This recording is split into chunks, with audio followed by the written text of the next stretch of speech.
All right, welcome everyone to the second video on chapter 15, talking about chemical equilibrium. So here we're going to talk about what is called the equilibrium constant. So every equilibrium reaction has an equilibrium constant. Okay. So for example, the reaction we were talking about in the first video of 2NO2 going to N2O4 has an equilibrium constant, capital K, equal to N2O4 divided by the concentration of NO2 squared. Okay. Now note it's a capital K, right? In chapter 14 when we talked about chemical rates, right? Chemical kinetics, we used this lowercase k, and that was for the rate constant.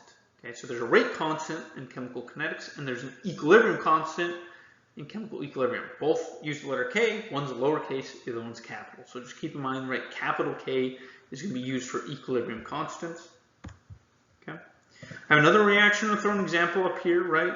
2NO plus Cl going to 2NoCl, right? The equilibrium constant for this reaction is NoCl squared over NO squared divided times Cl2. And then the third reaction, right? N2 plus 3NH2 going to 2NH3, right? The equilibrium constant here is NH3 squared divided by N2 times H2 cubed. Okay. So what's the pattern here, right? If you look at all those reactions, the pattern is that we have products divided by reactants, all raised to their stoichiometric coefficients. Okay, and that is the general pattern for writing the equilibrium constant. Right? We have our equilibrium reaction. I put the concentration of my products divided by concentration of reactants, and then I use the stoichiometric coefficients for the powers of the products and reactants. Now let's do an example of some heterogeneous equilibrium. Heterogeneous meaning we have different phases. Like here we have solid lead chloride forming lead ions and chloride ions. Here the equilibrium constant is just Pb2 plus times Cl minus squared. Okay. Here we have calcium carbonate forming calcium oxide and CO2 gas. Here the equilibrium constant is just the concentration of CO2. And finally we have calcium oxide, right, forming plus carbon dioxide forming calcium carbonate, right, which then has an equilibrium constant of 1 divided by the concentration of CO2. Okay. So we kind of look at all of these things and try to notice a pattern here, right? We'll see that it's still products divided by reactants raised to their stoichiometric coefficients, but none of those equilibrium constants did I include a solid or a liquid. Okay.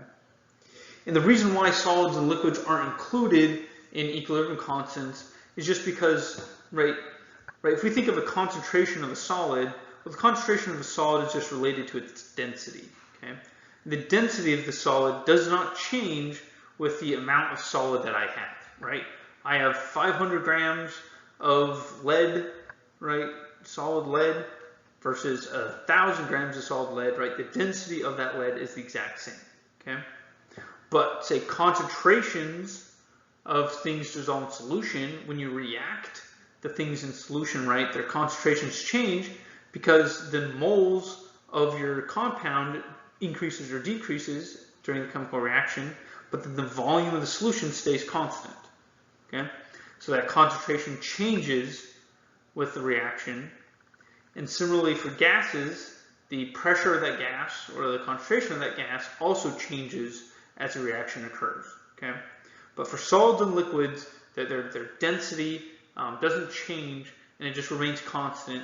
So we just kind of leave it out of the equilibrium constant and kind of lump it in with the idea that equilibrium constant is just K, some constant, right? So we only include aqueous species and gases in our equilibrium constant expressions, and we do products multiplied together times their stoichiometric coefficients divided by reactants multiplied together raised to their stoichiometric coefficients. Okay, right. So the value for K here, right, that we look at, right? So we have some different reactions that, right, start off with different initial concentrations of reactants and products and reach some sort of equilibrium concentrations, okay? So if we calculate, right, the equilibrium constant for these reactions, right, so K equals, right, so the reaction here is N2, I guess we don't need the brackets here, right? The reaction here is N2O4 forming 2NO2, right? So the equilibrium constant would be the concentration of NO2 squared over the concentration of N2O4, okay? And if we take the values of, say, this first equilibrium reaction, okay, and plug those in, right, what we'll get is concentration, and let me clear off kind of what I was writing here, right? So, right, what we get is that we plug in the concentration of NO2 and N2O4 at equilibrium, right? So we're using this first reaction, so these values up here, okay? You plug in those numbers and you will calculate the equilibrium constant here, okay?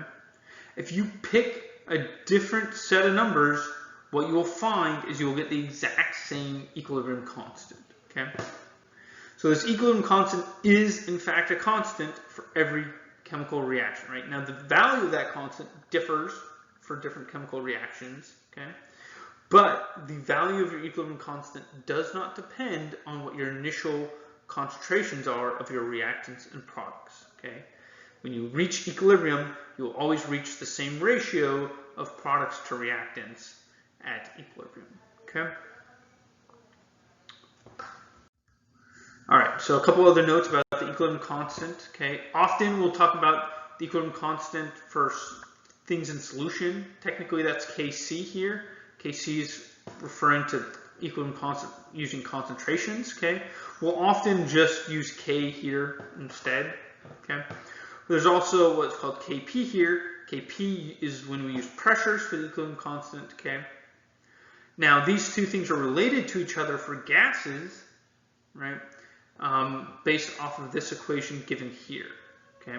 That the equilibrium constant expressed in terms of pressures equals the equilibrium constant expressed in terms of concentrations times RT, R being your ideal gas constant, right? T being temperature, right?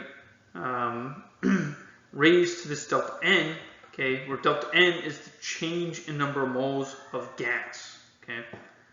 Right? So for, say, N2O4 forming 2NO2, right? And all of these are in the gas phase, right? I have two gases, right, on the right side, and I have one gas on the reactants. And so my change here is 2 minus 1. So in this case, delta N would equal 1 for this reaction, okay? And so that's the relationship between Kp and Kc. And finally, just note here that the equilibrium constant itself has no units. So while we'll use concentration to describe things, right, technically how the equilibrium constant is set up, right, so for the reaction we talked about, it's like concentration of NO2, okay, divided by 1 molar squared. It's effectively like what's going on, right, is that you have the concentration in N2O4 divided by 1 molar, right? You have effectively what you're doing is you're dividing out kind of the units. Now, we never bother writing this stuff and just kind of assume that the units are kind of divided out in the equilibrium constant expression, and thus it's not unitless, okay? So never write out units for the equilibrium constant. It's always a unitless quantity, okay? It's just going to be some number, no units associated to it, whether or not it's Kp, Kc, doesn't matter. Units will never exist for K. It's a unitless quantity, it's just a number, okay? And it's a number that's different for every type of chemical reaction.